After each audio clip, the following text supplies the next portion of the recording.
Hey, are you a business owner, entrepreneur, or professional? If so, we want you to apply to be a featured guest on our show. My name is Adam Torres, and I host the Mission Matters series of podcasts. I've recorded over 3,000 episodes, and we are just getting started. How do you know if you'd be a good guest to be on the show? Well, only one way to find out, and that's to apply, but I'm going to let you in on a little secret.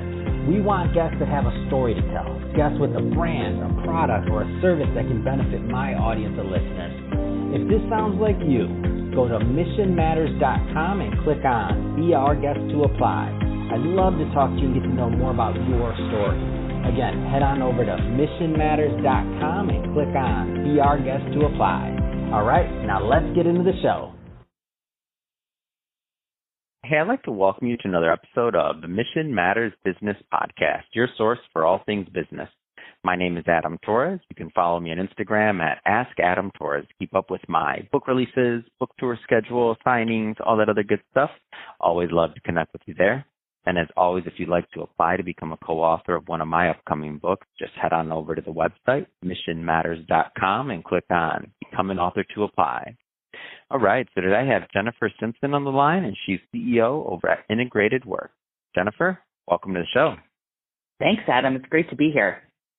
All right, so excited about today's topic. So moving from surviving to thriving by tuning your leadership instrument. So excited to get into that, and maybe just to get us kicked off, let's talk a little bit more about the idea of what that means, to tune your leadership instrument. I mean, what exactly does that mean, and kind of how do leaders think about focusing on tuning that instrument, I guess, in the midst of their busy lives and everything else they have going on?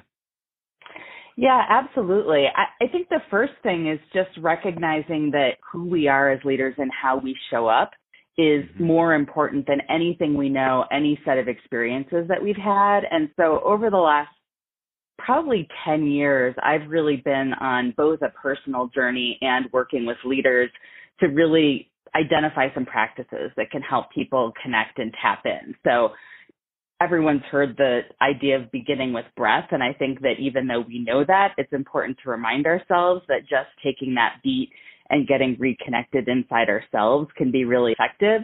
But I've also turned breath into a little bit of a mantra. So being, reflection, exercise, aspiration, time, and heart. And so I've got a little mantra that I go through to think about how I'm being, how I'm showing up versus what I'm doing, making space for reflection, whether that's meditating or journaling or talking to a friend or a colleague, figuring out how to integrate exercise into your routine, even for small moments.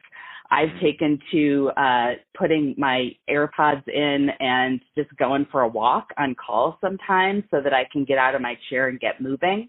And then aspiration is really about getting clear on what you're for and really being able to steer true to that North Star when the winds are kind of buffeting you from all directions. And then finally, I think looking at our calendars and getting really clear on how we're spending our time and noticing what things on the calendar energize us versus depleting us. And then finally, really recognizing that leading from the heart, that how we make people feel is one of our best leadership levers, and that taking the time to, as I say, tune our instrument as leaders really helps us to, be the conductor of the orchestra that is our business even more effectively. Let's talk about the type of leaders that you like working with. I mean, you've worked with a lot of them. I mean, what's typically like a good fit? Like what type of leaders do you like to work with? Is there certain niches or different industries, or is it mission-based leaders? I mean, what kind of things are your best fit to work with you and your team? Yeah, really mission-driven leaders of all kinds. We do a lot of work in healthcare, education, and the environment. But mostly that's because those are sectors where people are really focused on making an impact, not only within the walls of their organization, but on systems and larger challenges that can't just be solved with one leader or one new product rollout. We do a lot of work in the space between organizations, helping people with similar roles or who are working on similar challenges come together to develop solutions that they couldn't come up with all on their own. What I mean, so a lot of leaders, a lot of business owners, they're stuck in this perpetual, let's say, system of like putting out fires and like always and dealing with what's present, what's in front of them, and and that's how their day to day is kind of runs. And I guess I like to call it maybe survival mode, something like that. Like they're always figuring out what to do next, like that. How do you move from that survival mode kind of mindset to really like thriving and like changing things and like moving the needle forward, so to speak? Absolutely. I think that we often use this idea of being in firefighting mode to talk about this feeling of frenzy or running around trying to deal with these hot spots that seem to crop up all over the place. But a number of years ago, someone made a comment to me that really stuck, that if you ever observe actual firefighters fighting actual fires, no one just pulls up in the truck and runs into the building, right? I never thought about that, Jennifer. You're totally right. The captain or the chief stands back and assesses the situation and makes a plan that's right for this fire at this moment. And so I said a few minutes ago that we work a lot with healthcare organizations, and I think this idea of doing triage on your organization can be really valuable also. And so I've really taken to thinking about organizations or even parts of an organization as either being in kind of a critical care mode, a growth or rehab mode, or a peak performance and thriving mode. And I think that doing that kind of diagnostic assessment at the beginning really helps you choose the right intervention for the job. And sometimes different departments are in different modes at different times. So when you can focus on things as they are instead of how you wish they were or wish they weren't, you can really get from surviving to thriving by being clear on where you're headed so that you can treat any challenge or opportunity as a chance to take a step in that direction and see whatever shows up in front of you as an opportunity to still move your organization towards that North Star that you set. What do you think? And I love the process. I love what you're talking about. Why do you, and I don't think anybody intentionally wants to be kind of stuck in that other mode. What do you think are some of those mistakes that kind of get people in that loop, if you will? And I know everybody's going to be different, right? Every business, depending on their background, size of business, all these other things. But what do you think are some of those things that just get people stuck?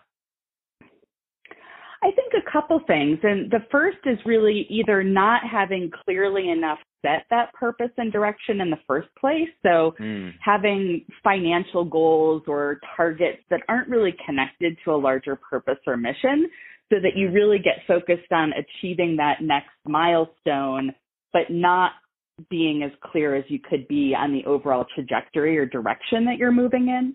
And then I think the other thing is just getting knocked out of presence, getting caught up in the whirlwind of what's going on around you. And so being in reactive mode.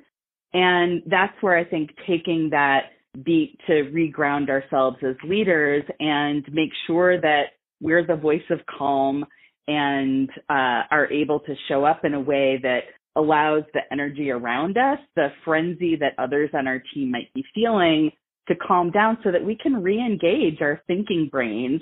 Because when that, old reptilian brain is running the show, we tend not to make the choices that serve our futures best. No, that's great. I mean, I think it's great insight, and it makes so much sense. So Jennifer, if somebody's listening to this and they want to learn more about integrated work, maybe first just give us some background specifically on what integrated work does, and let's go a little bit further into the company. Great.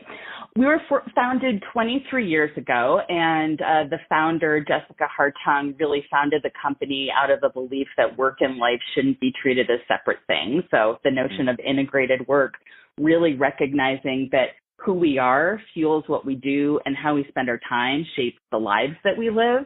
And so Jessica stepped back from day-to-day leadership 2.5 years ago. We just completed an ownership transition in the fall of 2020. So we've been women-owned and women-led for our entire history, and that whole story of female entrepreneurship and the journey that is, that's its own separate story. But at Integrated Work, we work with mission-driven leaders to really help them grow their leadership, amplify their impact, both for their teams and organizations. And so that might mean doing strategic planning work. It might mean running peer-to-peer learning and sort of strategy solving meetings across organizations, or it might mean doing executive coaching, team development. That's awesome. And so if somebody's listening to this and they want to connect with Integrated Work, what do you find is typically a good fit? Like, is it size of company? Is there a specific niche you work in? Or, I mean, give us a feel for who's a good fit to follow up. Yeah, I mean, we work with organizations of all kinds, and my career before coming to Integrated Work, I worked with global 1,000 companies all over the world. And so I have lots of experience working in organizations of all shapes and sizes. At Integrated Work, we do a lot of work in large mission-driven, both not-for-profit and for-profit organizations. But we also work with some smaller and more local entities. We've got staff all over the country, and we've worked with clients around the world. So I would say the most important thing is that the leaders of the organization really have a sense of where they want to go and aren't entirely sure just yet how to get there. If that's the situation that a leader finds themselves in, we're always happy to have a conversation with them.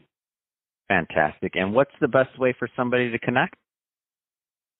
They can find us at integratedwork.com, and from the website, they can find all of our social media links as well. So we're not hard to find at all. Fantastic. Well, Jennifer, really been a pleasure having you on the show today and learning more about your background and all the great work you're doing over at Integrated Work. And for the audience, as always, thank you for tuning in. I hope you got a lot of value out of this. If you did, don't forget, hit that subscribe button. We definitely like you to be a return listener and return visitor. Have more great guests like Jennifer coming up for you. And Jennifer, really, it's been a pleasure having you on the show. Thank you. My pleasure. Thanks, Adam.